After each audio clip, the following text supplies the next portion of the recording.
Bonjour. Aujourd'hui, dans le cadre du cours d'économie générale, et notamment de la pensée économique, nous allons voir François Quesnay. En effet, François Quesnay, né le 4 juin 1694 à Méret, est mort le 16 décembre 1774 à Versailles, est un médecin et économiste français, et l'un des fondateurs de la première école en économie, l'école des physiocrates. Il est l'auteur du tableau économique 1758, qui est la première présentation schématique de l'économie. Maintenant, nous allons voir la biographie. Issu d'une famille modeste, son père est un petit propriétaire terrien et non un avocat comme l'a prétendu une légende tenace. Il a 11 frères et sœurs. À l'âge de 11 ans, il ne sait toujours pas lire. Il va alors apprendre avec son jardinier, ce qui va développer chez lui un goût pour la médecine et l'administration rurale. Dès 1711, il apprend le latin et le grec avec le curé de son village. À l'âge de 13 ans, il se trouve orphelin de père et décide de se consacrer à la chirurgie. Il étudie la médecine. Parcours médical. Il devient en 1718 maître dans la communauté des chirurgiens de Paris. Il commence sa carrière à Mantes et devient chirurgien royal en 1723. En 1744, il obtient le titre de docteur en médecine et devient médecin de Madame de Pompadour en 1749. Il rentre à l'Académie des sciences en 1751 et devient membre de la Royal Society en 1752. Louis XV l'anoblit la même année à la suite de la guérison du dauphin de la petite vérole. À la suite de cette guérison, il reçoit des mains du souverain qui l'appelait son penseur des armoiries parlantes. 3 fleurs de pensée. Ses premiers livres portent essentiellement sur la médecine. Observations sur les effets de la saignée, 1730. Essais physiques sur l'économie animale, 1736. L'art de guérir par la saignée, 1736. Traité de suppuration, 1749. Traité de la gangrène, 1749. Traité des fièvres continues, 1753. Il achète en 1755 un domaine foncier dans le Nivernais. Passons maintenant au parcours économique.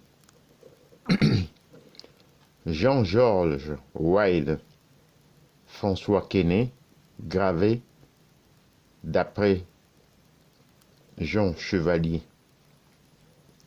Ces relations parmi lesquelles les académiciens d'Alembert et Buffon, le philosophe Diderot, les habitués de son entresol Helvétius et Condorcet lui font découvrir de nouveaux centres d'intérêt après cette brillante carrière de médecine chirurgien qui l'a conduit jusqu'au chevet du roi.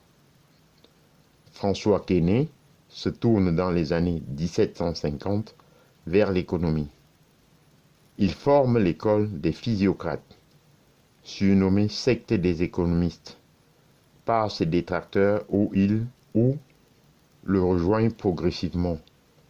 Victor Riquetti de Mirabeau, le rédacteur des éphémérides du Citoyen, l'abbé Nicolas Baudot, l'avocat Guillaume François Le Trosne, André Morellet, l'intendant Pierre-Paul Lemercier de la rivière de Saint-Médard et Pierre-Samuel Dupont de Nemours. Ses principales œuvres économiques sont des articles de l'encyclopédie Fermier 1756, Grain 1757, Homme 1757, les livres, le tableau économique 1758.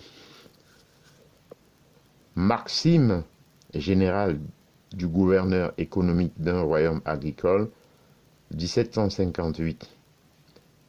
Le chapitre 7 de la philosophie rurale de Mirabeau et des articles parus dans le journal de l'agriculture, du commerce et de la finance. Le droit naturel 1765. Dialogue sur le commerce 1765 et dialogue sur les travaux des artisans 1767. Défenseur du modèle que représente pour lui le despotisme chinois.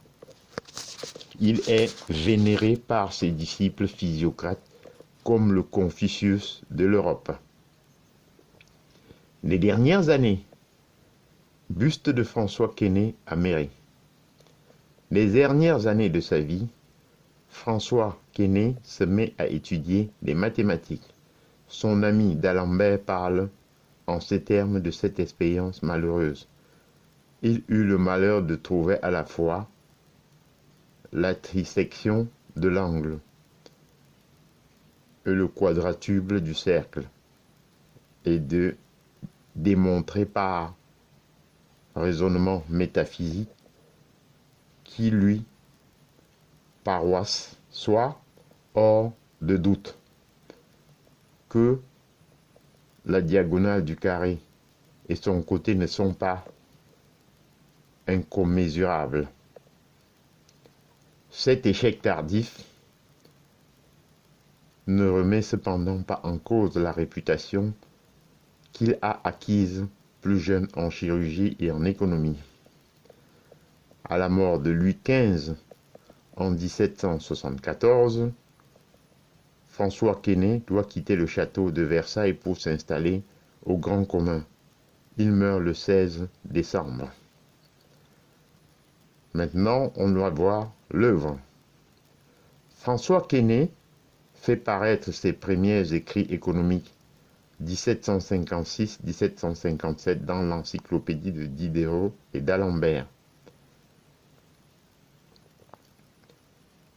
Les articles Fermier et Grain. L'année suivante paraît la première version de son célèbre tableau économique, où il présente l'ordre naturel de l'économie. Le rôle des économistes est de révéler les lois de la nature. Les lois économiques fonctionnent de la même façon que les lois de la physique. Ce texte représente les idées des physiocrates. Le tableau semble inspiré de la circulation du son chez l'homme, sur un modèle de flux, de contre-flux et d'échange. Mais François Quesnay se positionne dans une conception organique de la société héritée de Hobbes.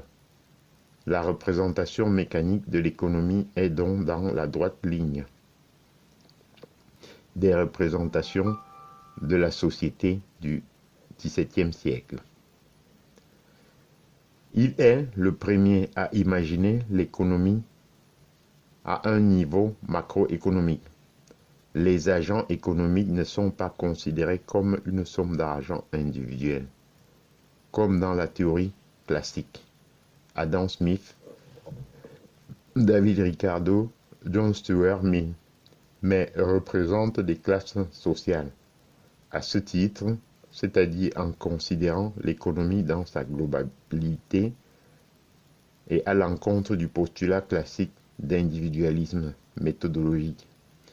Il est précurseur de la pensée de Karl Marx et de Keynes, qui reprendront tous deux le modèle du tableau en représentant l'économie sous forme d'un circuit. Il faut savoir que, pour Keynes et différemment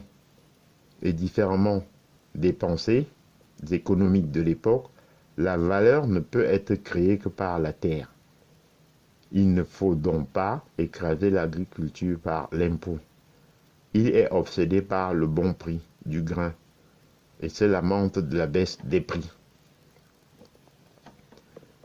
Passons maintenant au tableau économique. François Quesnay fait publier le tableau économique par l'imprimerie, nouvellement installée au château de Versailles. Au total, François Quesnay en rédigera 3 versions. La première édition date de novembre ou décembre 1758. Cette première version du zigzag est fondée sur un revenu de 400 livres et comportait 22 remarques. La deuxième édition, qui date du printemps 1759, part d'un revenu de 600 livres et contient 23 remarques. La troisième édition, en 1759, est également fondée sur un revenu de 600 livres et est suivie d'une explication de 12 pages et d'un extrait comportant 24 maximes. François Quesnay y représente l'économie comme un domaine cohérent de nature systémique en s'inspirant de la découverte réalisée un siècle et demi plus tôt par William Harvey du mécanisme de la petite et de la grande circulation sanguine.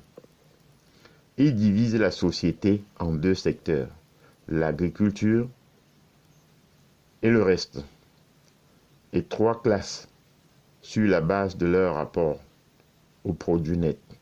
La classe productive, composée essentiellement de fermiers, qui a le seul pouvoir,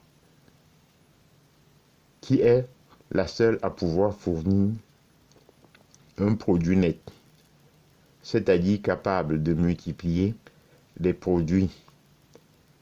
La classe stérile, qui est composée de tous les citoyens occupés à d'autres travaux que ceux de l'agriculture, capable uniquement de transformer les biens sans les multiplier, et la classe propriétaire terrien, dont la seule fonction est de dépenser la part du revenu qui leur est dû sans produire aucun bien. Le tableau qu'il élabore ainsi peut être représenté de façon plus moderne, sous la forme d'un circuit ou encore d'un tableau entrée-sortie de Leontief, utilisé en analyse entrée-sortie. De plus, le tableau de François Quesnay, qui relie les classes sociales par les flux de matière et de monnaie, peut être considéré comme l'ancêtre des matrices de comptabilité sociale. Ces schémas conçoivent la nation comme un ensemble réduit à 3 grandes classes, définies selon leurs fonctions économiques. La classe productive, c'est la classe des fermiers, qui est le groupe social à l'origine de la production annuelle globale, puisque l'agriculture est la source unique de la richesse. La deuxième classe, la classe des propriétaires, est le groupe formé par l'aristocratie, le souverain et le clergé qui, sans cultiver la terre, s'approprient annuellement le produit net, en forme de rente payée par la classe productive. La troisième classe, la classe stérile, est représentée par les autres groupes occupés à d'autres activités que celle de l'agriculture. Estimée à 5 milliards de francs à l'époque, la production agricole a été repartie par Quesnay comme suit. 2 milliards sont retenus pour la classe productive dans le secteur sous forme de biens alimentaires nécessaires à la vie de ceux qui travaillent la terre. 1 milliard et de la semence 1 milliard. La classe des propriétaires reçoit 2 milliards en monnaie en paiement d'une rente par la classe productive dont elle utilise la moitié pour acheter des marchandises agricoles et le reste pour acquérir des biens de consommation artisanaux et divers auprès de la classe stérile. En vue de replacer le matériel et l'équipement usés, c'est-à-dire charrues, en bois, en fer, pelle, pioche, etc., c'est-à-dire des biens de production de la classe productive, achète pour 1 milliard des biens de production. La classe stérile achète à la classe productive des matières premières agricoles pour un montant d'1 milliard. L'analyse de François Quesnay fait ainsi ressortir pour la première fois des notions d'indépendance des activités économiques, celles de processus de reproduction et d'équilibre qui seront reprises et développées ultérieurement par d'autres économistes, après les physiocrates comme Marx, Walras et Leontiev notamment. Le tableau économique décrit un état rêvé de l'économie. Sur cette base, d'année en année, l'économie se reproduit telle qu'elle. Il n'y a plus de croissance. François Quesnay considère cette situation comme le meilleur état possible pour la France. Passons maintenant à la postérité de son œuvre. Le principal apport de François Quesnay est de consolider les bases de cette nouvelle discipline, l'économie. Avec François Quesnay, la réflexion économique s'autonomise, notamment vis-à-vis de la théologie et de la politique, et se différencie notamment dans le cadre de sa méthode vis-à-vis des travaux antérieurs de l'époque médiévale, par exemple Thomas d'Aquin ou mercantiliste. Les idées et travaux de François Quesnay seront repris par de nombreux économistes. La notion d'interdépendance des activités économiques sera reprise par les travaux de Léon Walras ou ceux de Keynes dans la théorie générale. Le tableau économique de Quesnay peut aussi être considéré comme le précurseur du tableau entrée-sortie, tableau input-output de Leontiev. Les classes stériles et productives peuvent en effet être assimilées au secteur 1 et 2 d'une économie avec par exemple l'agriculture et l'industrie. Les avances annuelles de la classe productive peuvent être assimilées à des consommations intermédiaires nécessaires à la production agricole.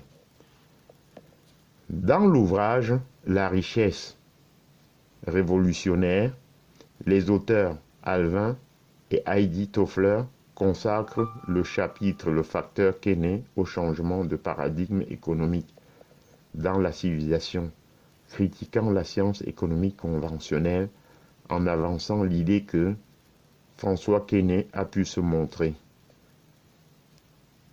incapable de penser le passage de la société agraire à la société industrielle. De la même façon que d'autres économistes contemporains aveuglés ne peuvent mesurer le passage d'une société industrielle à une société de connaissance. J'en ai terminé et je vous en remercie.